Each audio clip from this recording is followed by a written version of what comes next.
إنا أرسلنا نوحا.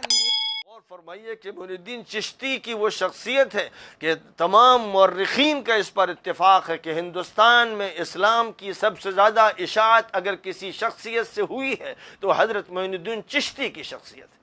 تو آل حسین نے اس ملک کو ایمان کی نعمت سے نوازا ہے۔ اللہ نے ان کا انتخاب فرمایا کہ تم نے حسین کو شہید کیا، اب ہم حسین ہی کی اولاد سے ایسے ایسے افراد کو وجود عطا کریں گے جن سے لاکھوں انسانوں کو اسلام کا داخلہ نصیب ہوگا۔ اور اس وقت اجمیر ملک کا پایہ تخت تھا، جس وقت پرتھوی راج سے محمود غزنوی کا مقابلہ ہوا تھا، خاص طور پر شہاب الدین غوری کا جب مقابلہ ہوا تھا تو اس وقت ظاہر ہے کہ ایک موقع ایسا آیا کہ پرتھوی راج نے معین الدین چشتی کی شان میں گستاخی کی کہ یہ کون ہے جو بڑبڑاتا ہے، ادھر ادھر کی باتیں کرتا ہے۔ تو حضرت معین الدین چشتی سے جب یہ بتایا گیا تو انہوں نے کسی وقت وجد کے عالم میں خاص جذبے میں یہ کہہ دیا کہ میں نے پرتھوی راج کو گرفتار کروا کے غوری کے ہاتھ دے دیا ہے، اور اس کے بعد پھر غوری نے جو آخری حملہ کیا ہے اس میں اس کو شکست ہوئی اور وہ گرفتار ہوا۔ یہ اللہ کے وہ بندے ہیں جن کو اللہ کی طرف سے الہامات ہوتے ہیں، یہ اللہ کے وہ بندے ہیں جن کا اللہ کی طرف سے انتخاب ہوتا ہے، یہ وہ اللہ کے بندے ہیں جن کے ذریعے وہ کام ہوتا ہے جس سے حکومتوں کی تأسیس ہوتی ہے، جس سے قومیں سدھرتی ہیں، جو اپنے نانا حضرت رسول اکرم صلی اللہ علیہ وسلم کی فتوحات کا منظر دکھاتے ہیں، جن کے خلاف مکہ مکرمہ کی جو دشمنیاں تھیں مدینے کے دور میں پھر وہ دوستیوں میں تبدیل ہوتی چلی گئیں، اور اس کے بعد غلامان محمد کعبہ مقدس کے دروازے کے سامنے کھڑے تھے، اور وہ تھے جو خون کے کل پیاسے تھے، وہ تھے جو دریدہ دہن تھے، وہ تھے جو دشمن جان تھے، اور نبی کعبہ مقدسہ کے دروازے پر ان سے پوچھ رہے تھے بتاؤ تمہارا کیا خیال ہے، میں تمہارے ساتھ کیا کروں گا؟ تو ان کا کہنا تھا کہ آپ تو شریف ہیں، شریف زادے ہیں، شریف کے پوتے ہیں۔ اب ان کے پاس سوائے امید کے کچھ نہیں تھا۔ آپ نے فرمایا اذهبوا فانتم الطلقاء لا تثریب علیکم، جاؤ تم سب کو میں آزادی دیتا ہوں، کوئی ملامت بھی نہیں کرتا۔ کیا اس سے بڑے اخلاق کا تصور بھی ہو سکتا ہے؟ کیا دنیا نے کبھی بھی ایسے اخلاق دیکھے ہیں کہ جو خون کے پیاسے تھے، جن کی تلواریں خون سے رنگین تھیں، جن کے ہاتھ خون میں ڈوبے ہوئے تھے، ان سب کے لیے معافی کا ایک عام اعلان فرمایا جا رہا ہے؟ یہ آپ کی صفت رحمت للعالمین کا نتیجہ ہے۔ یہی عمل تھا جو معین الدین چشتی کا تھا، یہی عمل تھا جو قطب الدین بختیار کاکی کا تھا، یہی عمل تھا جو سلطان المشائخ نظام الدین اولیاء کا تھا، یہی عمل تھا جو شیخ شرف الدین یحییٰ منیری کا تھا، اور یہی عمل تھا جو اللہ کے ان بندوں کی امتیازی صفت تھی کہ اپنے اوپر ظلم کرنے والوں کو معاف کر دیا کرتے تھے، اور ان کے ساتھ ایسا فیاضانہ معاملہ کرتے تھے، کرم گسترانہ معاملہ کرتے تھے، مراحم خسروانہ کا معاملہ کرتے تھے کہ دلوں کو جیتتے تھے،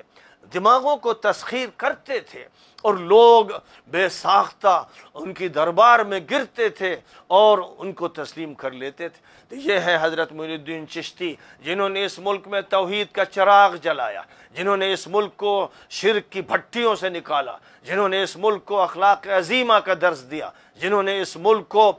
ظلمتوں سے، کفر کی تاریکیوں سے نکالا، جن کا اللہ تعالیٰ نے انتخاب فرمایا حضرت حسین کے خاندان سے، اور جن کو اللہ تعالیٰ نے افغانستان سے اس ملک میں بھیجا، اور پھر اس ملک میں آنے کے بعد انہوں نے بس اپنا بوریا بچھا دیا۔ وہ ایک ایسا بوریا تھا جو تخت سلاطین پر غالب تھا، اور پھر اس کے ذریعے سے اس ملک کی قسمت کے فیصلے شروع ہو گئے۔ اس ملک میں ایسے بھی لوگ ہیں جو ایسی تعلیم حاصل کر کے آئے ہیں جو تصوف کے دشمن ہیں، جو صوفیہ کے دشمن ہیں، اور جو اپنے کو سلفی کہہ لیتے ہیں یا اور کسی نام کہ یہ محروم ہیں، نہ ان کو حسین کی قدر ہے، نہ حسن کی قدر ہے، نہ ان کو آل بیت نبی کی قدر ہے، نہ مجددین و مصلحین اور علماء کی قدر ہے، نہ یہ پہچانتے ہیں کہ مقامات سلوک کیا ہوتے ہیں، نہ ان کو معلوم ہے کہ وحدت الوجود اور وحدت الشہود کی حقیقتیں کیا ہیں۔ یہ صرف ادھر ادھر کی معلومات کو اس طرح پیش کرتے ہیں کہ پراگندہ معلومات سے ذہن سوائے تشویش کے اور کسی چیز میں مبتلا نہیں ہوتے۔ اللہ ان کو ہدایت عطا فرمائے۔ بہرحال حضرت معین الدین چشتی وہ پہلی شخصیت ہیں جن سے صرف سلسلہ چشتیہ تربیت کا ایک خاص نظام جو محبت پر مبنی ہے، عشق الہی پر مبنی ہے، وجد کی جس میں کیفیت ہے، جس میں جاذبیت ہے، جس میں مقناطیسی کشش ہے، اور جس نے اس پورے ملک کے لوگوں کو اس طرح سے اپنی طرف کھینچ لیا کہ لوگ حیران تھے کہ وہ کدھر کشاں کشاں چلے جا رہے ہیں۔ اور آج تک پھر یہ صورتحال ہے۔ اللہ تعالیٰ نے اس فقیر کو ایسا قبول کیا، اس درویش کو ایسا مقام دیا کہ ہندوستان میں آج بھی ہندو بھی اور سکھ بھی اور عیسائی بھی اور مسلمان بھی ان کی درگاہ پہ حاضر ہوتے ہیں۔ ظاہر ہے کہ کوئی بھی ایسا کام جو مشرکانہ ہو، کوئی بھی ایسا کام جو خلاف سنت ہو، وہ حضرت معین الدین چشتی کی تعلیمات کے خلاف ہے۔ قبروں پر چادر چڑھانا اور چراغ جلانا یہ اصل دین نہیں ہے۔ نبی پاک علیہ السلام نے جو تعلیم دی، مکہ مکرمہ میں دی، مدینہ منورہ میں دی، اور معین الدین چشتی نے حضرت حسین کی نسبت سے جس کام کو اس ملک میں عام کیا، جنہوں نے اس ملک کو جہاد بھی عطا کیا اور تربیت بھی عطا کی، اور جنہوں نے اس ملک میں اسلام کا چراغ اتنی قوت سے روشن کیا کہ لگتا تھا کہ ستارے مان پڑ گئے اور اسلام کا سورج روشن ہو گیا، جن کی خدمات کا سب کو اعتراف ہے، مورخین کو اعتراف ہے، محققین کو اعتراف ہے، اسکالرز کو اعتراف ہے، اور ملک کی پوری آبادی کو اعتراف ہے۔ اب جو کرنے کی بات تھی، جو میں کہنا چاہتا ہوں اصلاً اس موقع پر، جو کرنے کی بات تھی کہ معین الدین چشتی نے اجمیر میں جو کیا، جس کے نتیجے میں لاکھوں انسان اسلام کی جھولی میں آ گئے، اور جس کے نتیجے میں انہوں نے لوگوں کو اپنے سینے سے لگا لیا، وہ کام کرنا تھا۔ وہ کام قطب الدین بختیار کاکی نے کیا، وہ کام نظام الدین اولیاء نے کیا، وہ کام شیخ شرف الدین یحییٰ منیری نے کیا، وہ کام مجدد الفسانی نے بھی کیا، شاہ ولی اللہ دہلوی نے بھی کیا، وہ کام اس ملک میں بڑی قوت کے ساتھ حضرت سید احمد شہید رحمۃ اللہ علیہ نے کیا، اور بہت سو نے کیا۔ وہ جو کام کیا تھا اسی کام کا تسلسل باقی رہنا چاہیے تھا۔ ایک عرصے سے ہم آپس میں لڑنے لگے، ڈیوائیڈ اینڈ رول کی پالیسی انگریزوں نے اختیار کی۔ انہوں نے مسلمانوں کو ہندوؤں سے لڑایا، سکھوں سے لڑایا، پھر مسلمانوں کو آپس میں لڑایا، فرقے پیدا کیے اور ان کے سر پھڑوانے کی تمام ترکیبیں اختیار کی۔ وہ جو کام کرتے رہے، ہم ان سے جسمانی طور پر لڑتے رہے اور ان کے فتنوں میں مبتلا ہوتے رہے، وہ ہمارے درمیان تفریق ڈال کے گئے، ہم اس تفریق کے پاسبان بن گئے، ہم اسی کے محافظ بن گئے۔ ہمارا کام یہ چاہیے تھا، ہمارا کام یہ ہونا چاہیے تھا کہ تفریق کے لیے جو انہوں نے طریقے اختیار کیے تھے، ہم ان تمام طریقوں کو ختم کر دیتے، ان کے ہیلوں کو ختم کر دیتے، اور ہم پھر آپس میں امت واحدہ بن کر نمایاں ہو کر سامنے آتے۔ پھر ہمارے یہاں نہ جھگڑا شیعہ و سنی کا ہوتا، نہ جھگڑا بریلوی اور دیوبندی کا ہوتا، نہ جھگڑا مقلد اور غیر مقلد کا ہوتا، نہ جھگڑا ہندو مسلم ہوتا، نہ جھگڑا سکھ اور مسلم ہوتا۔ یہ سارے جھگڑے نہ ہوتے اگر حضرت معین الدین چشتی کی نسبت زندہ رکھی جاتی، اگر حضرت نظام الدین اولیاء کی نسبت زندہ رکھی جاتی۔ ان نسبتوں سے اس ملک کو روشنی حاصل ہوئی ہے۔ یہ ملک دلدل سے نکلا ہے تو ان بزرگوں کی نسبتوں سے، محنتوں سے، کوششوں سے، دعاؤں سے نکلا ہے، اور ہمیں اسی چراغ کو روشن کرنا تھا۔ آج میں یہ بات کہتے ہوئے افسوس کرتا ہوں کہ آج ہمارے بڑے اور بزرگ بھی یہ تو کرتے ہیں کہ اگر کوئی بات ان کے نزدیک اپنے بزرگوں کے خلاف ہوتی ہے تو وہ حمیت میں سامنے آتے ہیں۔ ضرور آنا چاہیے، یہ حمیت زندہ رہنی چاہیے۔ نبی پاک علیہ السلام کے صحابہ کو جو حمیت حاصل تھی، اور آپ کے آل بیت کو جو زبردست حمیت حاصل تھی، اس حمیت کا سلسلہ ہمارے اندر ہونا چاہیے۔ لیکن حمیت اس حمایت اور دفاع اور دعوت کی جدوجہد کے بعد ہو تو سمجھ میں آتی ہے، لیکن وہ کام نہ ہو جو معین الدین چشتی نے کیا، وہ چراغ نہ جلائے جائیں، وہ ظلمتیں نہ چھاٹی جائیں، وہ دسترخوان نہ بچھائے جائیں جس پر ہر کہو ماہ کو دعوت دی جائے۔ یہ کام تو نہ ہو، اور صرف یہ ہو کہ اس نے ایسی گستاخی کی، اس کو مار دو، اس کو جیل میں ڈالو، اس کے خلاف FIR کرو۔ یہ اصل رویہ نہیں ہے، یہ ہمارے بزرگوں کا رویہ نہیں ہے، یہ ہمارے نبی کا رویہ نہیں ہے۔ نبی پاک علیہ السلام نے عفو و درگزر کا جو طریقہ کار اختیار کیا، اسی نے دلوں کو موہ لیا، اسی نے مکہ مکرمہ کی فتح عطا فرمائی، اسی کے نتیجے میں آپ نے اذهبوا فانتم الطلقاء لا تثریب علیکم اليوم فرمایا۔ تو آج میں اپنی اس